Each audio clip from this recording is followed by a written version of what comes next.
Hi, this is Juliette Labousse, and you are listening to the Wheel Talk podcast. And we are almost live on Tour de France Femmes avec Zwift, stage number 8, from Chambéry to Col de la Madeleine.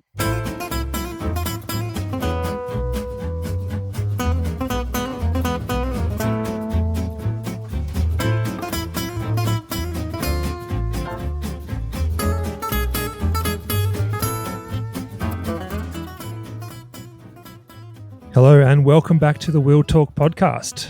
My name's Matt Neef.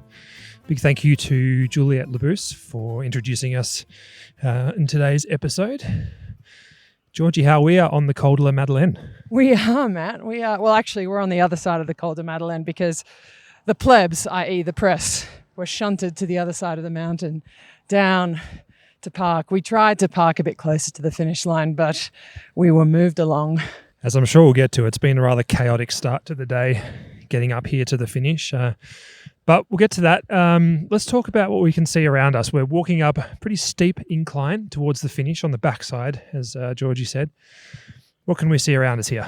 We are in the Alps, and look, I must say there is nothing like the European mountains. I used to live in Andorra in the Pyrenees, and this has got that same feel.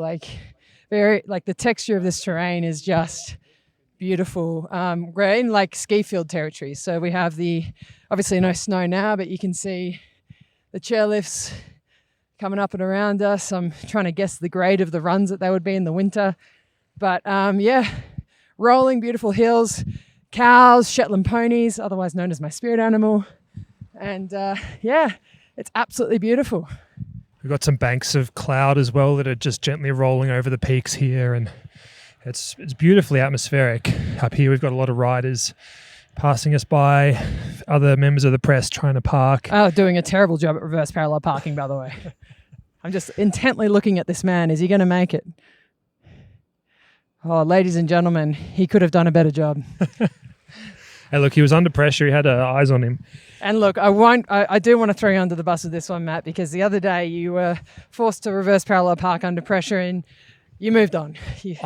Sometimes you've just got to know your limitations. You've got to know when you're hungry, when you're not at your best, and you've just got to look for a different opportunity. So that's what I did, and it worked out just fine.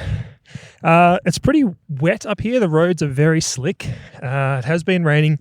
It was raining at the start in Chambéry this morning, and look, not raining right now, which is a good thing. Hopefully it stays that way. But Georgie, let's get to your day. As we've teased in the pod over the last few days, you were planning on doing L'Etape today, and how'd it go? Yeah, I was very fortunate to get a start in L'Etape. I started the ride with about 59 Ks to go. So where the riders crossed the bridge just before, actually, was where over the big river was where I started my ride. And yeah, incredible opportunity to get out there. It's hundreds and hundreds of people on the road, huge amount of women as well. And it was just great to be able to see the course, feel the course. And I was exceptionally glad that I retired because, my goodness, Matt, this climb is absolutely ridiculous. I cannot describe how hard it is. Grace Brown and I tried, and I rode with Grace up the hill until she dropped me. Let's actually hear from a quick chat that you had with Grace, I think just at the start of the climb or just before the climb? I said, Grace, let's have this chat now because we both know we're looking at 19 Ks at 8% and we're not going to be in any mood to chat. And I was right because when I got to, I was about like 10 Ks in, I stopped to the side of the road to take some content, and hundreds of people on this climb, Matt, but you could hear a pin drop, silence. Everyone was just chewing stem, just surviving to get up this berg. People were walking. I feel like I'm chewing stem and barely surviving walking up this climb. I know, we're also at altitude, so give yourself a break. Okay, yeah. Sounds good. So let's hear from your chat with Grace Brown. All right, Grace Brown, we've just hit the lower slopes of the Col de la Madeleine. What are your initial thoughts? This is a very hard stage. I'm pretty exhausted and we're just starting a 19K climb. So yeah, I might be toast by the top. Yeah, so we did the run in and it's going to be quite fast and then quite lumpy. But also that run in had a big headwind. We were saying you really need your teammates. Yeah, either like if the GC girls have their teammates there, I think it's good to keep the pace on. But if not, it's going to be a bit like negative, I think, starting the climb. Yeah, so the first bit, which we're on now, averages about 8%. Sorry, more than that, 9-10%. It's we got great fans on the side of the road here. But you've been working with SBS this week. How's that experience been? It's been awesome, actually. Like, I've really enjoyed being able to interview the riders and have those conversations with them, like before and after each stage, sort of see the raw emotions and I guess be a bit of a pest at the finish when riders don't really want an interview. But yeah, it's been nice for me to still be connected in that way. Yeah, and it's, we were saying though, there we go, get some cheers. Allez! We were saying before, we're both glad we retired. This tour has been absolutely ridiculous. Yeah. I mean, I've ridden the last 3 editions and each one has been harder and harder. But like everyone I've spoke to this week has said this year is just like another level completely. But also the fans have almost doubled, I reckon. Like, it's so cool. Yeah, we've just got so many fans on the side of the road. What time is it? It's not yet 12 o'clock and we have fans lining the bottom slopes of the Col de Madeleine. So riding up here with Grace, two retired pros. Very glad that we stepped off our bikes when we did. But who's your pick for today, Grace? Oh, my heart is 100% with Sarah Gigante. I know that she's got to survive those downhills, but if she can get to the Col de Madeleine and in the front group, then fuck yeah, she's good.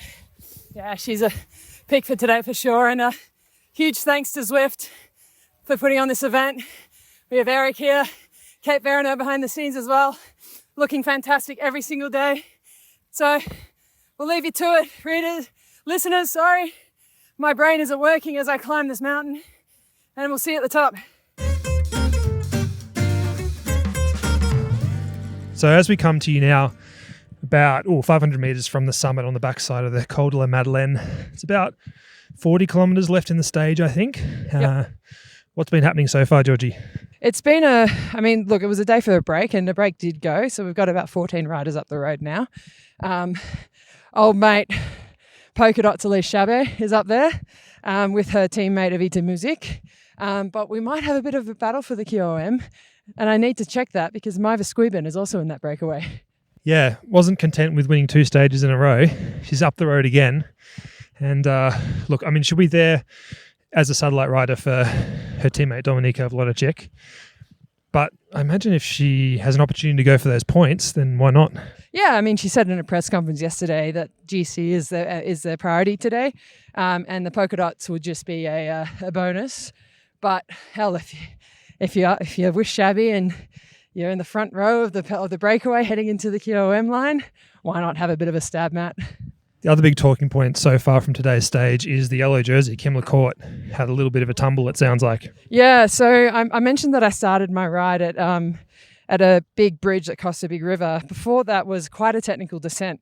And I was thinking that was, if Sarah Gigante was going to get dropped, it'd be on that very descent. But it was actually the yellow jersey who, we heard from her yesterday saying she risked her life on that descent to get back to the group and save some time. But yeah, she overcooked a corner and came down. And when I last checked, it was about a minute behind the rest of the main peloton. So, and then we also heard that Demi Vollering put her FDJ lieutenants on the front and then started to draw the pace, which, given Demi's feelings towards people drilling the peloton when the yellow jersey or the leader of the race has a mishap, I think it's wholly ironic, Matt. I'm sure we'll hear a bit more about that later on. We're just getting close to the finish line now, and it's cold up here. There is a pretty icy breeze that's whipping across the top of the Matt. mountain. I'm in a poncho. I'm in a KOM poncho. Yeah. I'm very warm. It's like a nice bit of plastic to keep me nice and dry. You've done very well with that. You got your Blundstones, you got your kind of khaki pants as well. You're doing great. Yeah, look, it's a fashion show up here. We all know that. All right, so by the time you're hearing this, the stage will have been run and won, but we're going to keep coming to you as we go throughout the day.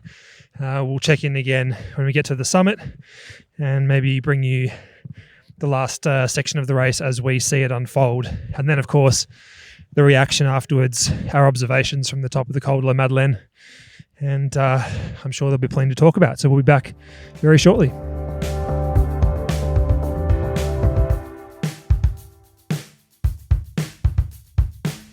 All right, so we've just found a weary traveller. Will you give us your name and what exactly you're doing at this moment?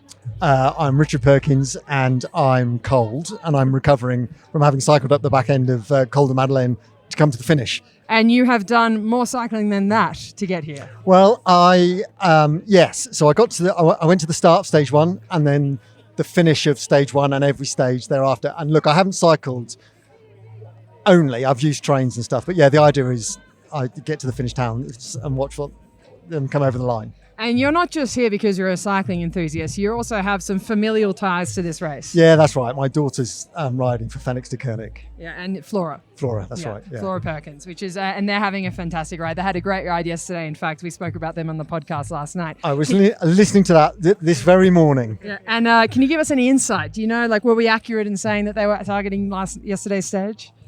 I can't. I'm not sure. To be honest, it's all in. I think for Puck, yeah, but Paulina high on GC, and the rest of them are looking after them. And I think my anxiety is I at the moment this is Flora's first Tour de France, and I'm looking at the back end, nervous about the time cuts. So it's my interest is the other end of the race. Yeah. Millie's doing an outstanding job at the moment. And, yeah. So we have Millie Cousins' parents here as well at the finish. Phil and Nikki. Phil and Nikki Cousins. My name is Georgie Howe, and this is Neef. We're from the Will Talk podcast and Escape Collective. If we could ask you, how's it feel to have your daughter race the Tour de France? It's amazing. It's really surreal, really, isn't it? When you kind of see them as young children, start off their cycling, and suddenly they're in there with all the best riders in the world, and we're following them around. Yeah. Yeah, and it's signing autographs and things, and see people with their names on banners. Yeah, it's very proud moment. I just happened, because I did the L'Etape ride this morning, and I just happened to bump into another rider who decided she wanted to have a chat, and it was Imogen Wolf's mother. And we were having a good chat, and she was saying, look, I love it, but I just can't, I get really nervous, particularly around the risk of seeing my daughter do, particularly the fast descents as we're seeing right now on the television, the criterium racing, the sprints. For the three of you, how does it feel when you're watching your daughters go through that? If we watch on TV, it's horrible because you can see them on TV. When you're here, I've not really seen any of the tour because we've been following them on the road, so you don't see a lot of it. Yeah. So you relax a little bit more. But when you're watching them, you're always thinking, "Oh my word, don't go that corner that fast." Yeah. Just slow down a little bit. But that's the job, isn't it? They've got to do, haven't they? A lot of risk in it. And can you guys give us any insight as to what the team plan is for today? Well, they've only got one rider, haven't they? Paulina. Yeah. So they've got one GC rider who's an exceptionally good climber. We've got to do really well there. Then we've got Puck, who see how it goes today with her, but she's pouring quite difficult, isn't she, on the big mountains. But I think Paulina's the one they're all going for. Because we were talking last night, Matt, weren't we, on the podcast, that Paulina tends to slip under the radar a little bit. Why do you think that is? She hides at the back of the peloton, so she just hides away at the back, and then once you hit the big mountains, she just slowly comes through and takes the front with her unusual style out of the seat. You know what I think? I think we're going to see a Pauline v. Paulina up this berg today. I hope so. I thought you lot were. Didn't you? I thought you were all in for Gigante. No, Matt's in for Gigante. Yeah. I mean, I texted Flora saying that I heard you guys say that, and she said, yeah, I think Gigante's going to win today. Having now climbed the Madeleine, and hearing the silence of hundreds of people also climbing the Madeleine, I can attest to how hard it actually is. And so, it is the terrain of Sarah Gigante, the terrain of Rueck's, Demi. I think we're going to see all 4 FDJ riders up there today as well, just given we've got Shabe and Music in the break at the moment as satellite riders. I think it's going to be it's going to blow up on the Madeleine, and I cannot wait. So thank you, the 3 of you, for your time. I wish your daughters all the best of luck, also with time cut, because that's going to be a big one today. I hope you get to celebrate with them tomorrow night. Thank you. Thank you very much. All right, Georgie, we are about 22 kilometres left in the bike race today. Yeah. The sun has just come out at the top of the Col de la Madeleine. The gap to the peloton to the break, 2 minutes, and we've got Chloe Dygert on the front drilling it. Yeah, we're about to hit La Chambéry, which is into the base of the climb. So the climb will pretty much start at about 20 k's to go, and the climbing will start 20 k's to go. Climb official starts at 18.7, but Dygert drilling it is no surprise to me. This run-in is lumpy, it is bumpy, and they've just had a massive headwind on the big road into the peloton. But we've got the breakaway 2 minutes still up the road with Shabe in that break, and she's performing the perfect satellite rider role. Yeah, and we're just seeing the peloton here is shredded to probably 30 riders, something like that, if that, maybe. Yeah, it's all strung out, single file. Dygert is just doing Dygert things. I suspect her job will finish as soon as she hits that 18.7 kilometers to go banner. Getting a shot here of Yara Castelline there in the break. Justine Akira still in the break. Some very good climbers still up the road there. Peloton being thinned down significantly. We've just had the publicity caravan come through the finish here, making plenty of noise. How would you describe the atmosphere up here? Oh, it's. I think it's anticipation is probably the biggest atmosphere. Everyone's we're waiting for a battle. Like it feels like this is impending war, and the strategy meeting has commenced, and it's in play, and I think everyone's just waiting to see what would happen. I don't think anyone knows what is going to unfold in the next hour. We've got some good climbers up the road, but 2 minutes is not enough to hold off the GC favourites if they decide to go for it, is it? No, it's not. And we've got Labous still back in the peloton with Demi Vollering. So they've got Evita Music and Shabe still up the road. Actually, I don't know if Evita is still in that breakaway. But my point being is that FDJ still have their full contingent. And they're very well placed. So, like pieces on a chessboard, they're ready to strike. It's all strung out in the peloton as they approach the base. Fireworks approaching. And I'm sure we'll check in with you soon once it splits up even further when the climb begins. 14 kilometres to go in the stage, and it's fair to say things are heating up. We've got the break thin down to just 4 riders, and the GC group is only about 12 riders now. Yeah, it's true. It's just been a massive explosion. We knew this would happen. So the front break has got Neef Fisher-Black, Yara Castelline, Evita Music, and Magdeleine Vallieres from Education-Oatly, which is a great ride from her. And the GC group is down to 12, but the biggest omission from this GC group is Anna van der Breggen just got dropped. Yeah, it just popped out the back under the impetus of Kim Lecourt-Pinard, who's been on the front driving the pace for the last few kilometres. And we've just seen Elise Chabi, who was dropped from the break or maybe sat up in the break, unclear. She's now come back to the GC group and is now on the front drilling the pace as more and more riders exit via the back door. Yeah, it's magic, and you could just feel the energy at this finish line. It's absolutely mad. We've got SBS beside us. We're all just glued to the screen. As soon as we saw the yellow jersey come to the front, I said to you, Matt, this can only mean one thing. And what is that one thing, Matt? Well, it looks like they're working for Sarah Gigante today. The gap's down to 1 minute 50 between the 4 leaders and the GC group. Chabe in the front, Kim Lecourt just behind her. Still such a long way to go in the climb, and still so few riders left. Yeah, I mean, this climb it's punishing. We are just going to see more and more riders pop out that back door because it has swung well and truly open, and it is mighty inviting, Matt, to just fall out the back there. But the key thing is that we still have 4 FDJ riders in play. Yeah, they're set up beautifully. They've still got music up the road. They've got Labous in this group with Vollering. They've got Chabe on the front. It's looking very good for FDJ-Suez. Yeah, and I would just like to say, Little Trek as well. They've got Neef Fisher-Black up there too. They had Rihanna Marcus in the breakaway as well. She's just popped out the back after doing an enormous amount of work for the young Kiwi. So it's good to see the team still fighting. It's day 8 of this tour after having a pretty crap time. And Van der Breggen's really the only of the big GC names that's disappeared from that group so far. We've still got Pauline Ferrand-Prévot, Kasia Niewiadoma-Finney, Sarah Gigante still there, Paulina Royak is still in the group. And so thinning down as we speak, and I'm sure it'll be just ones and twos crossing the finish line in about 45 minutes time. Yep, that's right. And the sun has come out. We are looking at the jumbotron. We've got the backdrop of these texturous rocky mountains of the Alps, and it is quite surreal actually to be up here and have such drama playing on TV and have such a dramatic landscape behind it. Elise Chabet is pulling so hard on the front of the group that she's opened up a bit of a gap. She's having to sit up and wait now. 13.5 Ks to go. Georgie, we've just seen some fireworks. Yep, Gigante Kim Lecourt pulled off, and Gigante needed no more encouragement than that and has just lit up the Col de Madeleine. 11.7 K to go as Lecourt pulled off and basically stopped by the side of the road. Gigante straight to the front, and she's blasted away. She's got only Paulina Royak on her wheel as Kasia Niewiadoma-Finney is trying to get across. It looks like Pauline Ferrand-Prévot trying to get across as well as they pick up the remnants of the breakaway. This is the big moment.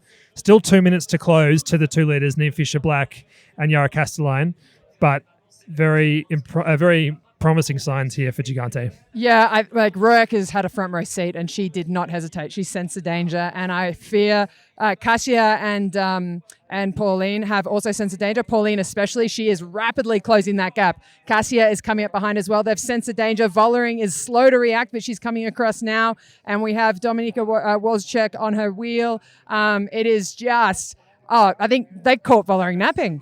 Still a long way to go, still more than 11 kilometres for the break and even further for the GC riders. But we just see Justine Hekira from the breakaway is now coming back and has just now made contact with Gigante. So she's been the consummate teammate the last couple of days, helping out so much with mainly on the descents. But now she's on the front riding pace for Gigante, who has Pauline Ferrand-Prévot on her wheel with Paulina Royak just behind, and Kasia Niewiadoma in the distance trying to catch on. That's exactly right. And we've got, don't forget, we have Evita Muzik up the road as well, still for Demi Vollering to drop into this group as well. So there are lieutenants there for Vollering, but will it be enough, Matt? So hard to say. Pauline looked very good there, the way she closed that gap. I think she's going to be the danger one, but as we said, still such a long way to go. A lot could still happen in these closing kilometres. Yeah, and the group behind, they're forcing Vollering to chase. We have 2 UAE, EF, but Vollering is on the front. I think she's going to be kicking herself because we saw Labous dropped. So it's just Vollering here. I feel like she had to follow Gigante and she would have known she had to follow Gigante. So I think it might have been a case of not being able to follow rather than missing the move. That's exactly right. And that's always the case, isn't it? They want to, but can they? We've just seen Royakas pop off the back of Gigante's group as well. So she is fighting tooth and nail to get back on. But the pace that Shakira is setting is just ominous. But you know what scares me is that Pauline looks really good. Yeah, we'll be talking about her a little bit later on, I'm sure, in some capacity. Royak is just dangling off the back here. Their teammate Castelline still up the road in the break. About 8 Ks to go now, Georgie, and we've seen another shuffling of the deck. We have that there. I mean, it's just like we're in a casino, Matt. This deck just gets shuffled every 2 minutes. So we had Pauline and Gigante together after Gigante's monster attack when Kim Lecourt pulled off. And we've just seen Pauline Ferrand-Prévot do what we expected her to do and just motor away solo. And it looks like she's barely breathing. She's about to bridge to the breakaway of 2, which is Yara Castelline and Neef Fischer-Black. And who's to say what will happen now? Yeah, in about a kilometre there, she's closed down a minute on the 2 leaders. So 7.5 kilometres to go now. Just catching up now to Neef Fischer-Black and Yara Castelline. This looks like Pauline Ferrand-Prévot's tour to lose, actually. Yeah, and we're at 7.5 Ks to go. It actually flattens out now. So heading into a section where it averages about 7%. So that will feel relatively flat after the 10, 11, 12, 15% that they've been riding for the past 10K. Bit hard to see what else is happening on the road. We've got riders kind of spread everywhere at the moment in 1s and 2s. Gigante's been dropped. We're not quite sure how far back she is. We saw Kasia Niewiadoma-Finney on her own there. She dropped. Paulina Royak is there. So we're just kind of waiting to see where everybody is at the moment. Yeah, I mean that's kind of how it goes on a mountain stage like this. Kasia Niewiadoma-Finney we just saw is fighting exceptionally well. She looks like she's about just under a minute back from Gigante. So Gigante currently is sitting on the podium of the Tour de France Femmes. Yeah, Gigante now 35 seconds behind what is now a leading group of 3 riders. Niewiadoma Finney at a minute and a half, and Demi Vollering another 20 seconds behind Cassie Niewiadoma Finney. Yeah, you know what? We can talk about this later, but you just can't count your chickens, Matt. Georgie, stage is all done. Last riders are in. How would you describe the last 45 minutes or so? Absolute madness. Like, I thought it'd be easy with one rider at a time coming across the finish line, but it was actually more chaotic. We've got emotion from the first rider crossing the finish line all the way down to the last rider who made time cut, which was Chloe Dargett, who we just passed on the ground. Very emotional. Yeah, I think Chloe was in a bad way there. That leg injury she sustained at Worlds a few years ago keeps giving her issues, and it looked like she was in a lot of pain as she crossed the finish line there. Yeah, and look, the fight for time cut is never a fun one. All the more power to Chloe for getting through it. That would have been an absolute huge battle. What were some of the moments that we saw after the stage? Who were the riders that you caught up with? So I went straight to Visma, to the Swanee, because that was going to be the first place the riders would come after the finish line. I knew Pauline would have been difficult to grab, given that she has possibly just won the whole thing. So she would be tied up with press. But yeah, I went straight to the Swanee, and first rider that came up was Marion Bunel, who I think got MVP for Visma today. She was phenomenal as a satellite rider out front after such a hard day, and I got to interview her and get some time with her. And you know what the most beautiful thing that I saw, Matt, was with her family. She has had such a hard tour up until this point. She had a phenomenal ride today, and she got to celebrate with her family. There were tears. Her father spoke no English, but we got introduced, and the emotions were just palpable. I got quite emotional myself. Like, I don't cry. I'm not a big crier, but I certainly felt it in my heart. Yeah, there's a lot of tears up here today. We saw Ricarda Bauernfeind just rock up before the Canyon Trams onto Crypto and rode straight into the arms of her parents, who were by the side of the road, and she was just in tears, and see her mother consoling her. I'm not sure if she was unhappy with her ride or just exhausted or what, but there's a lot of, every single rider's got their own story today, and a lot of exhausted faces as they came across the line. A stage like today, every rider could write a book about. So much had happened. You was to take Chloe Dargett again. She was the one that absolutely drilled the front of that bunch into the climb, took responsibility there, and then was the last one to make time cut. We saw Demi Vollering cross the line a couple of minutes down on Pauline Ferrand-Prévot, and after a couple of minutes to compose herself, she had a bit of a chat to the press, and boy, she looked disappointed today. She said that she just didn't have the legs today. She just had a bad day, and she said she should have been able to follow Gigante when she went, but she just couldn't, and that she normally would be able to do that, and she was really disappointed in herself that she wasn't able to do that. So a hard time for her, and there's still tomorrow. There's still tomorrow, and when I caught up with Mary Bunel, Femke Deries, as well as Marianne Vos, and the consensus is today's good, but tomorrow's going to be hard as well. So they're not done yet. They can do it. They can win the thing. They've just got to recover, because tomorrow is no joke, Matt. We also saw Sarah Gigante across the finish line and go straight to her team helpers, and she was very upbeat when she arrived. Obviously very happy with a ride that puts her in second place in the Tour de France Femmes, given where she's been over the last year with her injuries, and not just the last year, but the last few years really. And as she got towards the end of her interview, she got quite emotional as well, because I think she really wanted to win the stage today and really believed that she could do it. And she made that decisive move with, 12 Ks to go, something like that. 12.5. And just didn't quite have the legs to be able to go with Pauline Ferrand-Prévot, and she just paid tribute to Pauline and said she was just the stronger rider on the day. And I think there was a lot of emotions for Gigante. I think she was both very disappointed to not win the stage, but also very proud of herself, as she should be. Second place on the Madeleine. You really cannot sniff at that. That is a phenomenal ride by her. And I think we had a chat with some of the guys from Rouleur, and they were saying that in her interview, she also mentioned some negative comments she's been receiving on social media, which yeah, it doesn't quite sit right. Someone like Gigante, who really is just genuine about doing her very best for her team. Yeah, I'm sure she's feeling a lot of emotions right now. We're just walking our way back from the finish line to our car, which we parked probably a kilometre from the summit. And look, describe, Georgie, what we're looking at right now. We have some very healthy looking French cows. I just 100 of them maybe. Yeah, and I just greeted them with my very French cow greeting. Bonjour, sir. Actually, madame. I'm sorry, but they have a lovely aroma about them, Matt. But they look like they're having a good time. I wonder if they enjoyed the race today. Well, they're over the backside of the course, so they wouldn't have seen any of it, unfortunately. But look, the view here is just incredible. We've got these, probably 100 cows in the foreground. In the background, we've got the Alps kind of towering over everything. We've got some thick bands of cloud that are sitting atop the mountains, and we can see the road snaking its way down the mountainside, past the team buses at the bottom there, and then down into the valley beyond. So just an incredible sight, really, and what a privilege to be here to be able to see this and see the bike race unfold. It's just been such a magical day. I don't think this is a once in a lifetime opportunity, and I just keep having to pinch myself. One, that I made it up the climb, and two, that we were able to be up here and watch such a stage and see the third day in a row that a French woman has won a stage of the Tour de France.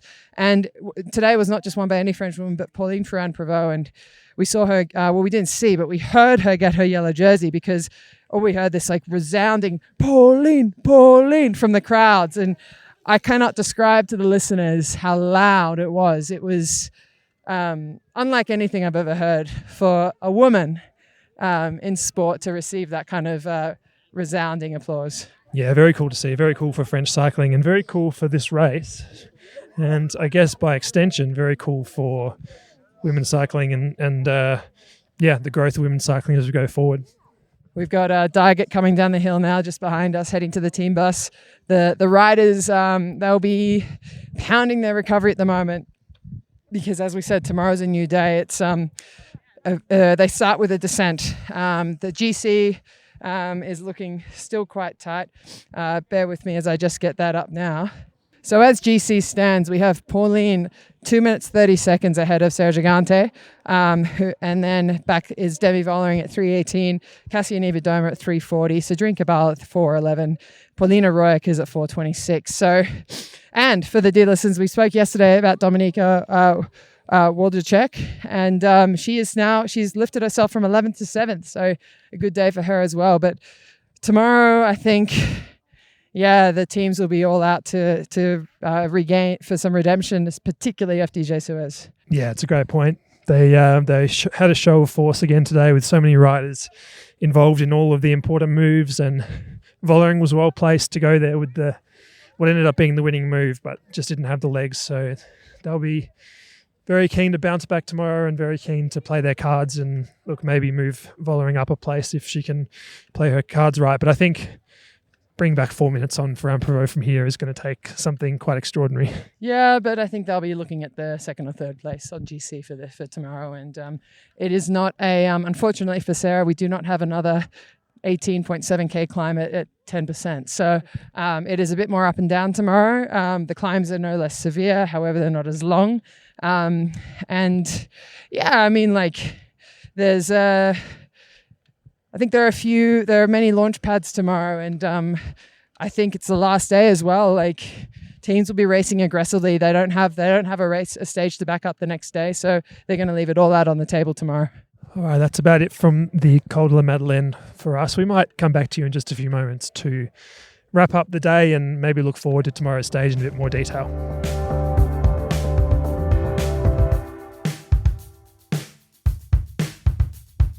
We are back and we are off the mountain and we're sitting outside at our hotel for the evening, and gosh, such an idyllic setting here. We've got mountains basically surrounding us in the late afternoon sun. We've got an ice cold beverage. We've got our feet up. The chaos has subsided. It's nice just to take a moment to reflect and to process what we saw today, Georgie. How are you going? I'm much better now that I have said beverage in my hand. It is thanks to, it was Matt's shout, so thank you. Yeah, I got my feet up, and I just sat here while you were inside at the bar, and just looking out at the mountains, and it's peaceful. Like there was no sound, and the sun is slowly starting to disappear over the trees, and couldn't ask for a better end to what was quite an amazing day. Before we talk about more of our reflections on the day, let's throw to an audio diary. This one coming from Jelena Erić from Movistar. Well, today another super fast and hard stage. We started just on the bottom of the first GPM, which was 12 kilometers. And from there on, I was in a gruppetto, fighting just to finish the race. So it was really a living hell. We had to go like full gas from the first GPM to the finish line, because we were a little bit afraid of the time limit. But a really nice road and impressive climbs.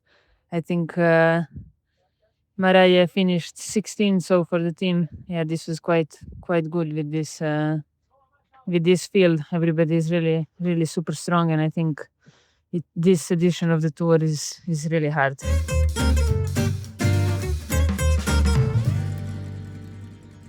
Thanks to Jelena Erić for sending through that audio diary. We were talking up on the mountain about the time cut, and Chloe Dygert being the last rider to finish. There was one rider who finished outside the time cut today. That was Suzanne Anderson from UnoX Mobility.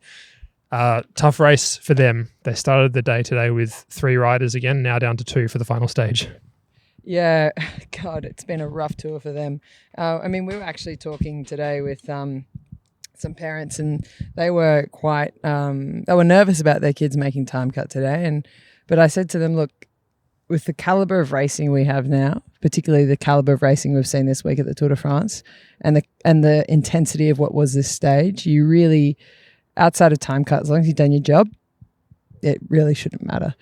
I mean, there's a story from every single bike rider in any given race, but particularly so on these mountain stages where it feels like there's a real spread of emotions and a real spread of experiences and hopes and dreams and I guess results, not only on the result sheet, but what they come away from this stage feeling. And for some people, it's just satisfaction at having been able to do their job or finish inside the time cut. For others, it's a good placing. And for others, again, it's, winning the stage. Yeah, everyone's got their own individual goals when it comes to the mountain stage. Even if you're a sprinter, you still want to do a good job. And because it's an iconic climb, you want to experience the crowds on those climbs. Like look back to 2023 when Josie Talbot got the time cut by 4 seconds, but she just really wanted to be there at the finishing pole. But she just gritted her teeth and just, you can't help but want to perform for the crowds that have turned out. Speaking of sprinters, let's have a listen to an audio diary now from Ali Wollaston from FDJ-Suez. I imagine she would have spent some time in the gruppetto today. So let's hear from Ali. Hey. What a day. So happy to be back at the hotel after the mountain stage. Today was a really big day for our team. I think we started off in a really, really good way this morning. There was a super relaxed vibe. We had the music pumping in the bus. Always the best support in the morning. And on the start, obviously, with our fans. It's been so awesome. I honestly have never seen this amount of support for women's cycling. And it's just a reflection of how far the sport has come. I think every day the crowds are surprising me, but particularly today was, really, I've never seen anything like it. So very special to be a part of women's cycling at this time. Today was the mountain stage and far out it delivered. It was really, really hard. Personally, I had a really, really hard day. Everyone did. We're very, very proud of our girl Demi.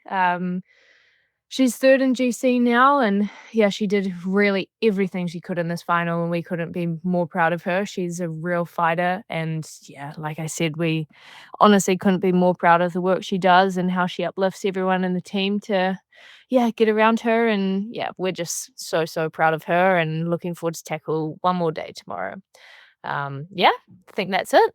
Hopefully I make it through tomorrow to make another recap. But yeah, we're really looking forward to it tomorrow. Bye-bye.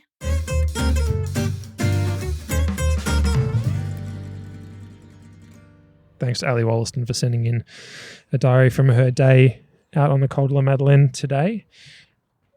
A couple of more performances just to highlight before we wrap things up tonight. Neef Fisher-Black, we talked about her throughout the day. She was in the break. She rode very strongly. It's been, I think you'd say, a tricky week for Little Trek.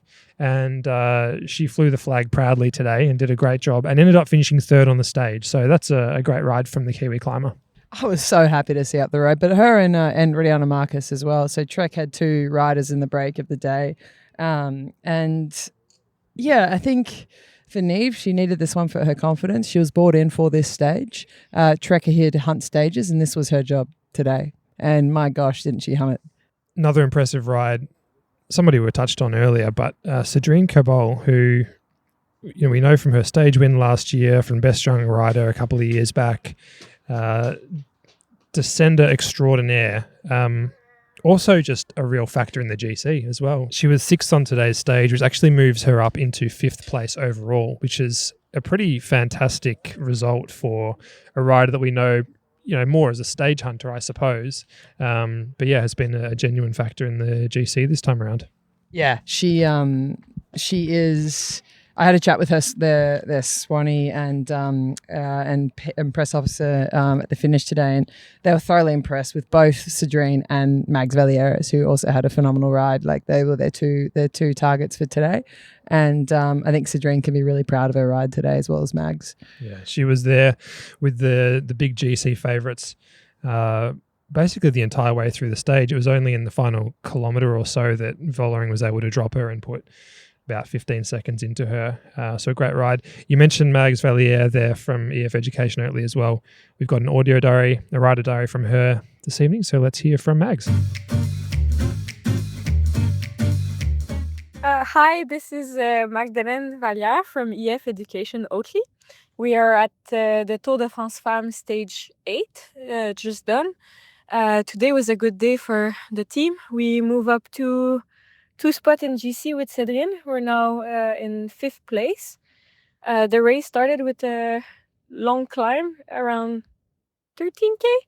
And a lot of attacks were going. And I could feel that it was... I was in a good position. And when I saw that it was going, I went with it.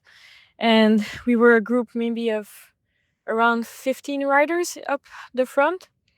And we just didn't work so well together, but still were able to make it until the last climb with a small gap. And our team did such a good job in the back. We had like a plan today to be more aggressive and do something a bit different and try and have no regrets. So that's what we did. And so then in the last climb, I waited for the group with Cedrine to catch me, and then just went as hard as I could to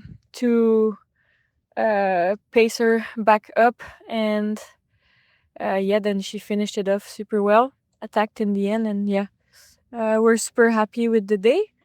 And talk to you another day. That was Magdeleine Vallieres from EF Education-Oatly.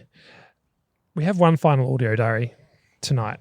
And if you listen to last night's episode, I'm sure you'll know how good Sarah Gigante's audio diaries are. She's back again tonight, and I'm sure she's got plenty to tell us about what was an important stage for her, and one where she did herself very proud. And us, Matt. She did us proud too. Hi, Abby and everyone at Escape Collective. Sarah Gigante here, coming to you on August 2nd, aka Christmas. It was a very painful Christmas, but a fun one. The team rode absolutely perfectly today. We ended up with second on the stage and now second in GC behind Pauline Ferrand-Prévot, but she was just so strong. And there was nothing we could have done against that. So hats off to her, and it's nice because it means I have zero regrets. I think we did everything we could have, and I'm really proud of the way we raced all week and also today. We had Justine as a satellite rider in the breakaway again, but this time for the ascent rather than the descent. So she did an awesome pull on the climb to help me get away with Pauline and that distance Paulina. Before that, Kim had really been so selfless and also so strong to reduce the group from, 30 riders down to less than 10. She even dropped Anna van der Breggen and really great climbers like that. So, Kim was so amazing, and I had goosebumps watching the yellow jersey sacrifice herself for me, especially when that wasn't her job. She didn't have that role when we did the team meeting this morning. That was entirely her decision, and that just made it even more special and kind. Julie and Shari were also so essential earlier on in the race, helping me to not get dropped on the descents. And actually, it was super good. I came to the bottom of the Madeleine, not having wasted really much energy compared to other stages where I feel like I waste a lot of energy always chasing back and everything. But today it was just perfect, thanks to my team, and also I think a bit of added confidence from the Giro from this week, and then also from the team's belief in me. So it's nice to feel that belief and trust, and also myself increasing. And happy with second on the Queen stage, even though I did dream of a stage victory. But there's nothing I could have done more. So I'm proud of all my efforts, and chapeau to Pauline, and thank you again to my teammates. Now we have just one day left, but it's a super hard day. It's 124k with nearly 3,000 meters climbing, but the hardest part for me will be a mammoth descent it's 10k's, but the last part, it's so fast. I did it in the torrential rain when I did a recon, and I didn't enjoy it. I pretty much got hypothermia, I think, but tomorrow it won't be so cold, but it will be super fast and technical, so I'll just have to try my best. I've had a lot of descending practice this week, so hopefully it pays off tomorrow. But I do feel I'm nervous, but reassured by the fact I know I have an absolutely wonderful team, and that we'll all do our best. And no matter what happens tomorrow, this week has been a resounding success. Like, with all Kim's amazing stage results, her being in yellow quite a few days, then today to come second on the Queen stage, and then of course just the amazing teamwork. I think we've really shown everyone what an amazing team culture and vibes and staff can really do, and of course an amazing group of riders. So it's been a blast. I'll try my best tomorrow, but I think we can say the Tour de France has been a big success. Thanks, and I hope you enjoy watching the last stage.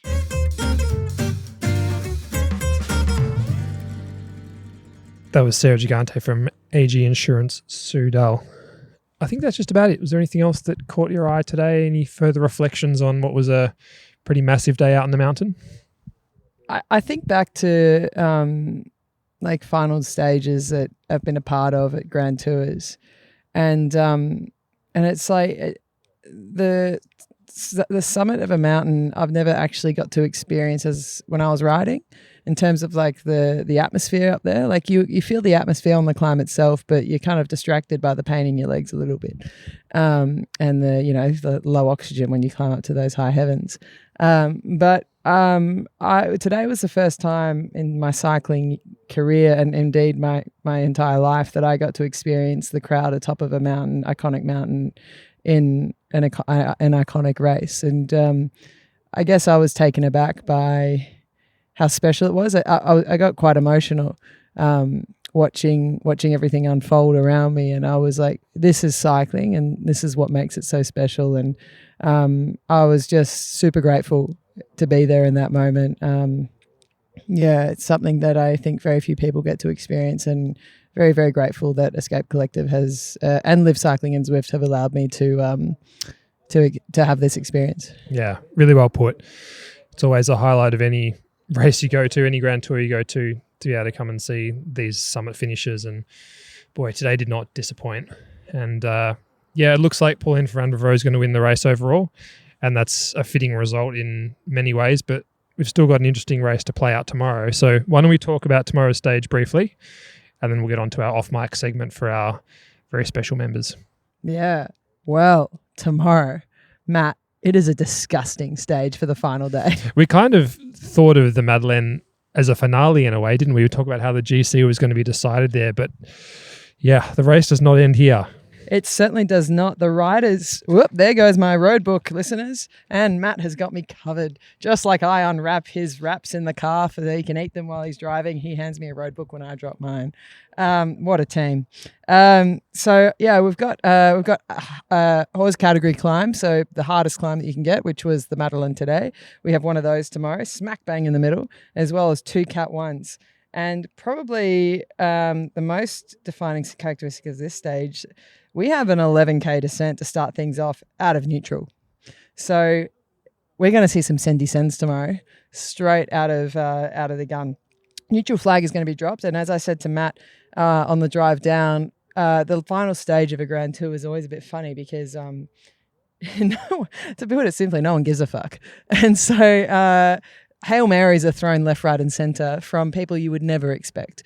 So I think we're in for a real show tomorrow, particularly how GC is sitting as well, and particularly how, there's some unfinished business that needs to be put to bed after today. I think there's some redemption that needs to be sought.